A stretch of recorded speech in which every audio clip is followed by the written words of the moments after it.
Mayong adlaw, ako day si JP. Ako sa ka-direktor nga nagdako sa layo kayo nga baryo sa Leyte.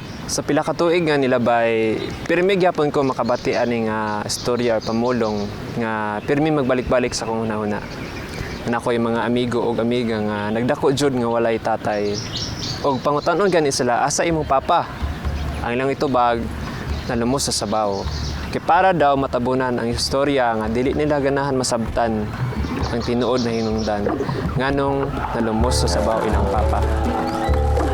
With JP's vision of shooting in Ormoc City, he wants to mesh it with his young, playful, and fantastically curious voice. It's an opportunity for us to get to know this universal language of love and curiosity set in the perspective of young adolescents in his hometown. Sa imong tabang, makabuhat ta og safe ug komportable nga environment para sa atong cast ug crew. Pinaagi sa pag-pledge sa atong salida. For more information, please visit.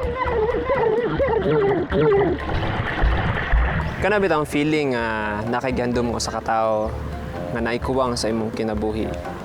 Nakita po nako ang mga bata sa paglangoy, sa pagpangita sa ilang gihandom nga amahan.